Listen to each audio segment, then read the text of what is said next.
The Garden Terrace restaurant was the kind of place that required reservations months in advance and enforced a strict dress code.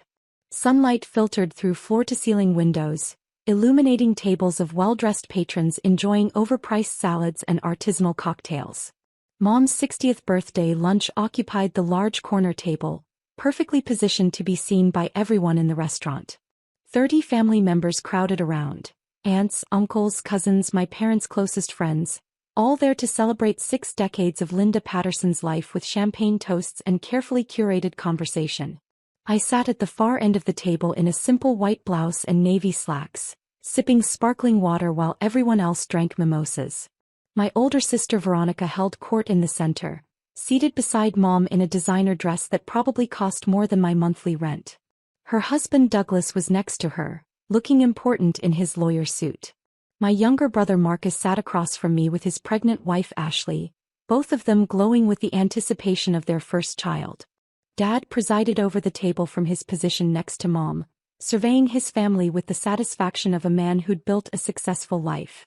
And then there was me. Natalie Patterson. The single daughter. The career woman.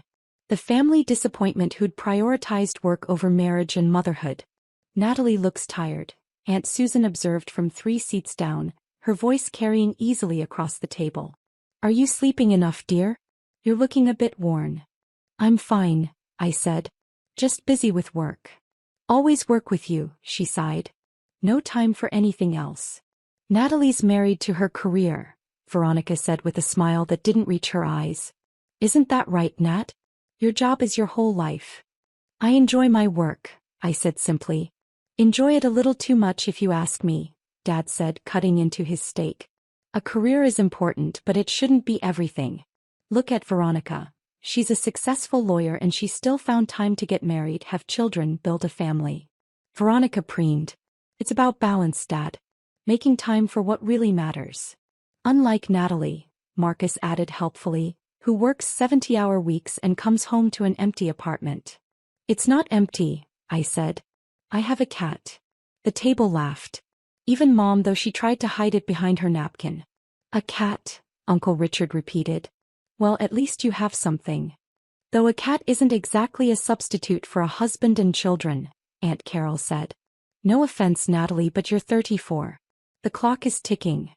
The biological clock, Veronica clarified as if I might not understand. You know, if you want children, you really should start soon. After 35, fertility drops significantly. And you're not even dating anyone, are you? Not that I've mentioned, I said. Not that anyone's seen, Douglas corrected. Veronica tells me you haven't brought a date to a family event in over 3 years. That's concerning. Is it? I asked mildly. It suggests you're not prioritizing relationships, he said in the condescending tone he probably used with junior associates. You're so focused on your career that you've forgotten to build a personal life. I have a personal life, I said. Do you though? Veronica leaned forward, her expression a perfect mix of concern and judgment. When was the last time you went on a date? A real date, not a work dinner. It's been a while, I admitted. See. She turned to the table. My sister is 34 years old, beautiful and successful, and she's completely alone. It breaks my heart. It's not too late, Mom said quickly, reaching down the table to pat my hand. Natalie, there's still time. You could meet someone. Settle down. Have a family. You just need to make it a priority. Like I made it a priority, Veronica said. I was 31 when I married Douglas. We had our first baby at 33. Now we have 2 beautiful children and a third on the way. She touched her still flat stomach.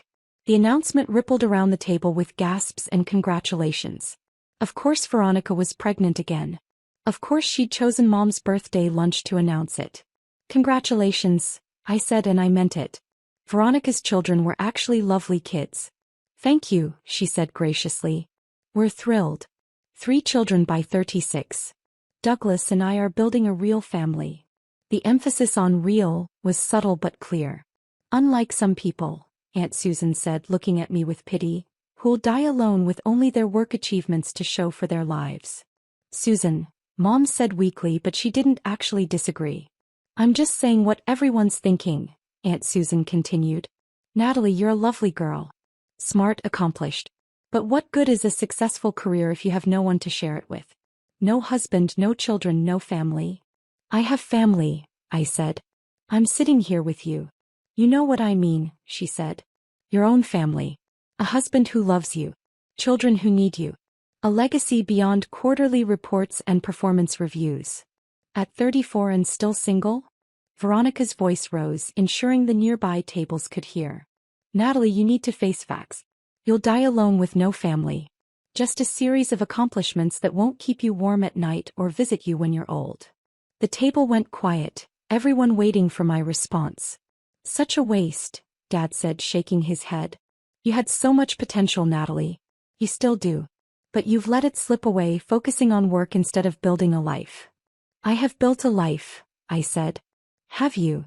Marcus asked. A real life? Or just a career? I checked my watch. 12:47 p.m. Perfect timing. I have a very real life, I said calmly. You just don't know about it. What's that supposed to mean? Veronica asked sharply. It means you've all made a lot of assumptions, I said. About my life, my choices, my priorities. Without actually asking me about any of it. We ask, Mom protested. Every family gathering we ask how you are. You always say fine, and change the subject. Because you don't actually want to hear about my life, I said. You want to hear that I'm finally dating someone. Finally settling down. Finally becoming the version of me that fits your narrative. That's not fair, Veronica said. Isn't it? I asked. When was the last time anyone at this table asked about my work? What I actually do? What I've achieved? Silence. You know I'm a physician, I continued. But do any of you know what kind? What my specialty is? Where I work? You're a doctor, Dad said vaguely. At a hospital somewhere. I'm chief of pediatric surgery at Children's Hospital, I said. I run a department of 47 physicians and nurses. I've published 23 peer-reviewed papers. I developed a new surgical technique for correcting congenital heart defects that's now used in hospitals worldwide. Last year, I received the Innovator Award from the American College of Surgeons. The table stared at me. But none of you know that, I said. Because you've never asked. You're too busy pitying me for being single. You are single though, Aunt Carol said weakly. Am I? I asked. Veronica's eyes narrowed. Are you saying you're not single? I checked my watch again. 12:49 p.m. I'm saying you should stop making assumptions, I said. The restaurant doors opened. I'd timed this perfectly. Michael had texted me 5 minutes ago that they were parking. I'd calculated exactly how long it would take to get the children out of the car, through the lobby and to the restaurant entrance. My husband walked in first. Dr. Michael Chen was impossible to miss. 6'2", impeccably dressed in slacks and a button-down shirt, carrying our 5-year-old daughter Emma on his hip while holding our son Oliver's hand. He had that effortless confidence that came from being one of the country's top neurosurgeons, combined with the warmth of a man completely comfortable with fatherhood. Behind him, our nanny Maria carried our 6-month-old daughter Lily in a baby carrier. The entire restaurant seemed to pause. Several patrons recognized Michael. His face had been on the cover of Medical Journal last month for his groundbreaking work in pediatric neurosurgery. He spotted me and smiled, that brilliant smile I'd fallen in love with 7 years ago. He started walking toward our table, 3 children and a nanny in tow. I stood up, watching my family's faces. Mom had gone pale. Dad's fork had frozen halfway to his mouth. Veronica looked like she'd been slapped. Marcus's mouth was literally hanging open. Mommy! Emma squealed, reaching for me as they got closer. Michael set her down and she ran the last few feet, crashing into my legs with the enthusiasm only a 5-year-old could muster. Hi, baby, I said, scooping her up and kissing her cheek. Did you have fun at the aquarium? We saw otters, she announced. And Daddy bought us ice cream even though it's not dessert time. Michael reached us, leaning in to kiss me. A real kiss, the kind that left no doubt we were married. Happy birthday to your mom, he said. Sorry we're late. The otter exhibit was more popular than expected. Oliver crashed into my other side, wrapping his arms around my waist. Mom, can we get a pet otter? Please. We'll discuss it, I said, laughing. Maria arrived with baby Lily, who was making the hungry fussing sounds I recognized immediately. She needs to nurse soon, Maria said quietly. In a few minutes, I said, taking Lily from the carrier and settling her against my shoulder. She immediately quieted, content just to be held. I turned back to my family. 30 people stared at me in complete silence. The nearby tables were staring too, clearly entertained by whatever drama was unfolding.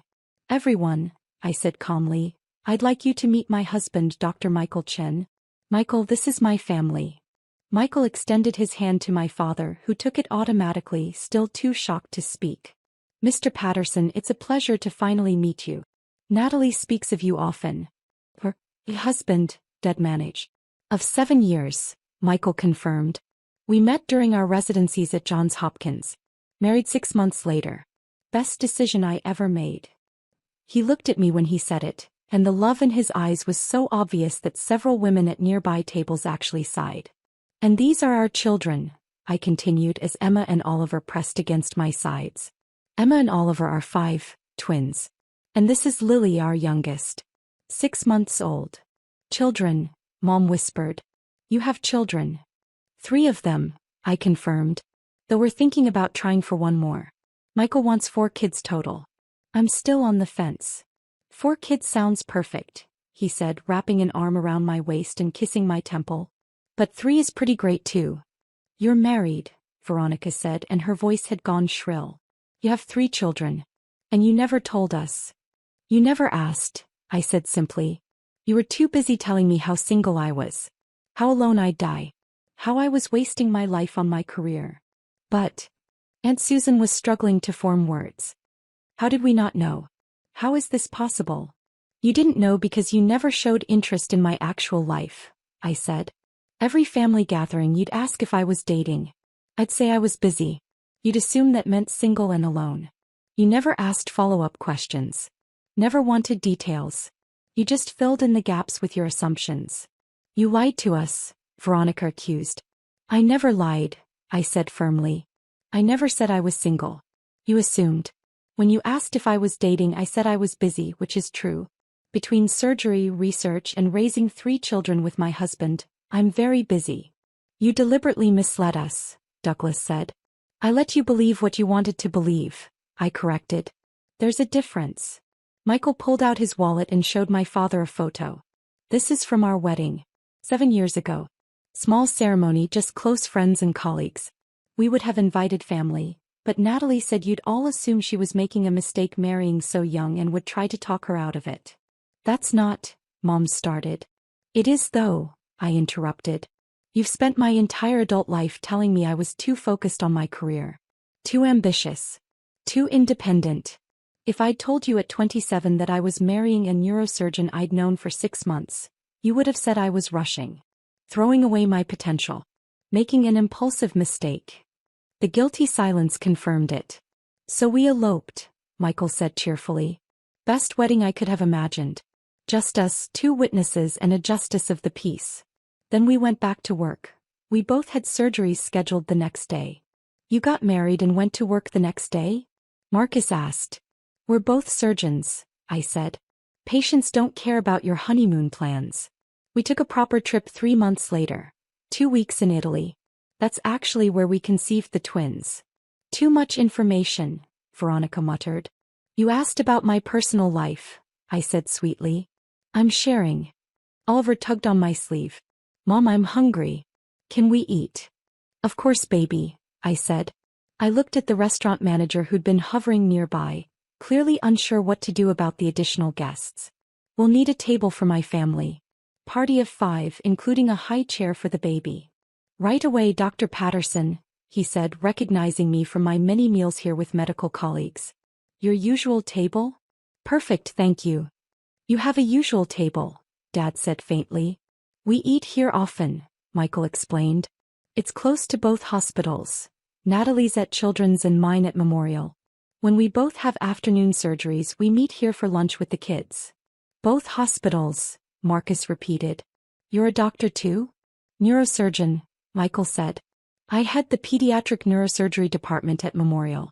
Natalie and I often consult on cases together. Congenital conditions that require both cardiac and neurosurgical intervention. You're both department heads, Uncle Richard said slowly. Yes, sir, Michael confirmed. Though Natalie's department is larger. She has 47 staff members. I only have 32.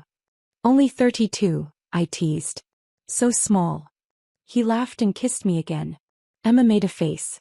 Ew, kissing. You'll appreciate kissing when you're older, I told her. Never, she declared dramatically. Our table was ready. Michael started to usher the children toward it, but he paused. Mr. and Mrs. Patterson, we'd be honored if you'd join us. We don't want to interrupt your celebration, but the kids would love to meet their grandparents. Properly, I mean. Not just in photos. Photos? Mom asked weakly. The ones Natalie shows them, he said. She has a whole album of family photos. The kids know everyone's faces and names. Emma and Oliver can name all their cousins even though they've never met them. We practice, Emma said proudly. Mommy shows us pictures and tells us stories about everyone. You told them about us? Veronica asked. Of course, I said. You're their family. Just because you don't know about them doesn't mean they don't know about you. The accusation hung in the air. We'd love to join you, Dad said suddenly, standing. Linda. Mom stood too, tears streaming down her face. I've missed 7 years. 7 years of my daughter's marriage. The birth of my grandchildren. Their first steps, first words, everything. You didn't miss it because it was hidden, I said gently. You missed it because you never asked. The information was always available. You just had to care enough to look. I do care, she said, her voice breaking. Then come have lunch, I said. Meet your grandchildren. Get to know your son-in-law. Learn about the life I've actually built instead of the one you imagined for me. We moved to the larger table. Emma and Oliver climbed into chairs, excited to be having lunch at a restaurant. Lily had fallen asleep against my shoulder, tiny fist curled near her mouth. Michael ordered for the kids. He knew their preferences perfectly. Oliver wanted chicken fingers, Emma wanted mac and cheese, and we'd share bites of both with them while pretending we didn't notice them sneaking food from each other's plates. How old are they? Aunt Carol asked, still trying to process. The twins just turned 5 last month, I said. Lily is 6 months. You had a baby 6 months ago, Veronica said. And you're chief of surgery? How is that even possible? Maternity leave, excellent childcare, and a supportive partner, I said, smiling at Michael. Michael took paternity leave too. We tag-teamed the first 3 months, then Maria started helping during the day so we could both return to work. Maria is wonderful, Michael added. Former pediatric nurse. The kids adore her. Maria, sitting quietly at the end of the table, smiled. These are the best children I've ever worked with. Their parents are raising them beautifully. We try, I said. Though honestly it's chaos most days. 2 demanding surgical careers, 3 kids, a cat who thinks he runs the house. But it works. You have a cat too? Marcus asked. Mr. Whiskers, Oliver announced. He's orange and fat and sleeps on my bed. Also technically mine, Michael said. I brought him into the relationship. Natalie claimed she wasn't a cat person. Now she lets him sleep on her lap during conference calls. He's very comfortable, I defended. Veronica was still processing. Your husband is Dr. Michael Chin. The Dr. Michael Chin who developed that new brain mapping technique. You know my work? Michael looked pleased. Douglas does, she said, gesturing to her lawyer husband. He handles medical malpractice cases. Your technique has been mentioned in several trials as the new standard of care. It's saved a lot of lives, Michael said modestly, particularly children with brain tumors. We can map critical areas much more precisely now, which means we can remove more of the tumor while preserving function. He's being modest, I said. Michael's technique has revolutionized pediatric neurosurgery. He's been nominated for 3 major awards this year alone. Natalie's surgical technique has saved more lives than mine, he countered. Her correction for hypoplastic left heart syndrome has a 98% success rate. The previous standard was 73%. We're both excellent surgeons, I said. And we're competitive about it. Very competitive, he agreed, grinning. Our department has a friendly rivalry with hers. We bet on surgical outcomes. We bet dinner reservations, I corrected. Last month Michael lost 3 times. I've had excellent meals. This month is mine, he said. I'm up 2-1. The easy banter between us, the obvious affection, the way we finished each other's sentences. It was clear to everyone watching that this was a real marriage. A strong one. How did we not know? Mom asked again. How did I not know my daughter was married? Had children? You never visited my home, I said. Never asked to. When you called, you asked about work. I told you about surgeries, research, publications. You listened politely and then asked if I was dating anyone. I'd say I was busy. You'd sigh and change the subject. But social media, Aunt Susan said. Surely you posted about your wedding? Your children. I don't use social media, I said. Never have. Too many privacy concerns with my patients. And Michael doesn't either. Same reason. Your colleagues must have mentioned it, Veronica said desperately, looking for someone to blame. Someone we know must work with you. Probably, I agreed. But I use my married name at work. Dr. Natalie Chin. My family knows me as Dr. Patterson. The connection isn't obvious unless you're actively looking. Dr. Chin, Dad repeated. You changed your name. I did, I confirmed. I wanted to share a name with my husband and children. It felt important. We hyphenated the kids, Michael added. Emma Chin Patterson, Oliver Chin Patterson, Lily Chin Patterson. We thought it honored both families. Even though one family has never met them, I said, the quiet accusation impossible to miss. That changes today, Mom said firmly. Right now. I want to know everything. Every detail. Start from the beginning. So I did. I told them about meeting Michael in the hospital cafeteria during residency. About our first date, a 20-minute coffee break between surgeries. About falling in love while exhausted and sleep-deprived and completely consumed by our medical training. Michael jumped in with stories about our wedding, about finding out we were having twins, about the chaos of managing 2 surgical careers and 2 newborns. Emma and Oliver added their own commentary, telling stories about their parents from their perspective. About how Daddy did funny voices when reading bedtime stories. About how Mommy let them help make pancakes on weekends. About family trips to the beach and the zoo and the science museum. Lily woke up and needed to nurse, so I excused myself briefly while Maria took her to the restaurant's private nursing room. When I returned, Michael had Emma on his lap and was explaining to my father how neural pathways worked using sugar packets as props. Your children are brilliant, Dad said, watching Oliver count his chicken fingers using advanced math for a 5-year-old. They're normal children, I said. Smart, yes. But mostly just loved and given opportunities to learn. Do they want to be doctors? Aunt Carol asked. Emma wants to be a veterinarian, I said. Oliver wants to drive trains. Lily is too young to have opinions beyond milk now, please. We support whatever they want to be, Michael said.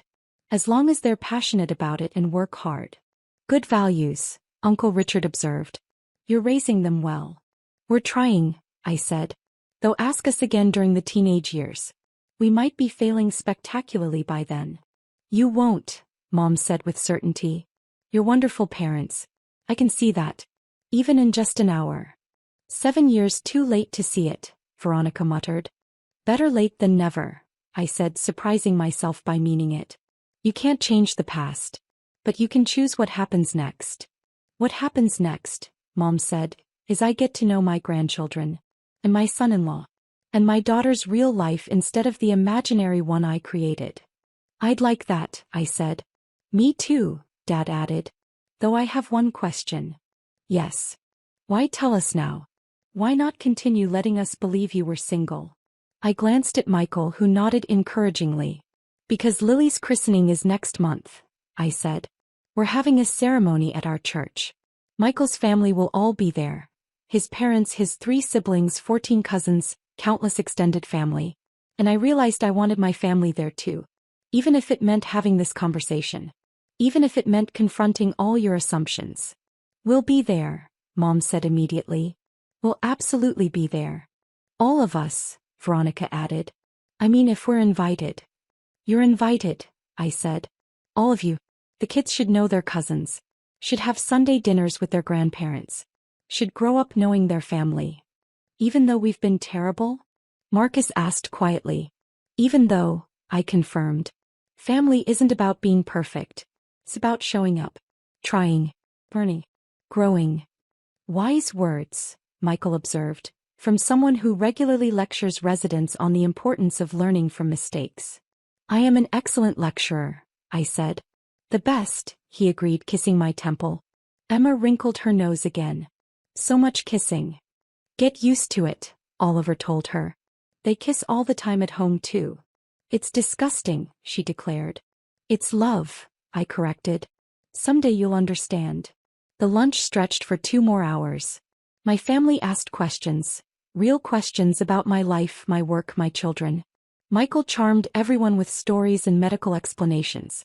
Emma and Oliver warmed up to their grandparents, especially when Dad started doing magic tricks with his napkin. By the time we left, Mom had made plans to babysit next weekend. Veronica had asked for my advice on a medical question about her pregnancy. Marcus wanted to know if I'd speak at his company's health and wellness seminar. They were trying to know me instead of projecting their assumptions. As we walked to our cars, Michael holding Emma while I carried Lily and Oliver held my hand, Dad caught up to us. Natalie, he said. I owe you an apology. A massive one. You do, I agreed. For 7 years I pitied you. Thought you were wasting your life.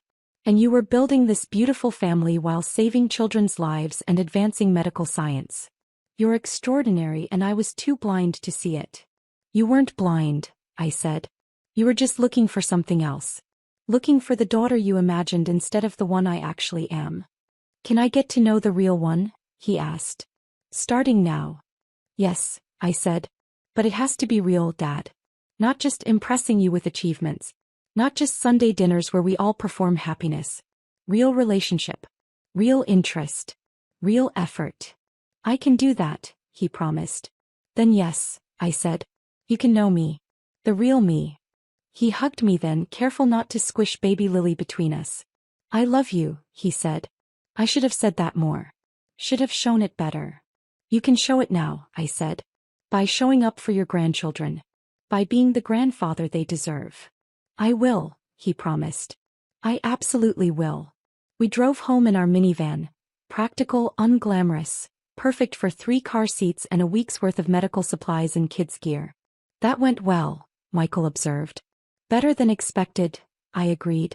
Your sister looked like she'd been hit by a truck. She'll recover, I said. Veronica's resilient. Do you think they'll actually change? Maybe, I said. Or maybe they'll just adjust their narrative. Either way, our kids get to know their grandparents. That matters more than whether my family fully understands me. You're generous, he said. I'm practical, I corrected. Holding grudges takes energy I'd rather spend on surgery and our children. Wise and beautiful, he said, reaching over to squeeze my hand. Kissing. Emma yelled from the back seat. We're not even kissing. I protested. But you're thinking about it, she said. I can tell. Michael laughed. She's your daughter. Frighteningly perceptive. Our daughter, I corrected. And yes, she terrifies me sometimes. We pulled into our driveway. A modest house in a good school district, nothing fancy, just home. Our home filled with toys and medical journals and love and chaos and everything that made life worth living. That night, after the kids were asleep and Michael was reviewing scans for tomorrow's surgery, I sat in our bedroom looking at photos from lunch. Mom holding Lily. Dad doing magic tricks for the twins. Veronica looking shocked but trying to smile. 7 years of assumptions shattered in a single afternoon. I wondered if they'd really change, or if this was just a brief interruption in their preferred narrative. But either way, I had what mattered. A husband who loved me. Children who were healthy and happy. A career that saved lives and advanced medicine. A life I'd built on my own terms. And if my family finally wanted to be part of that life, well, there was always room for one more at the dinner table.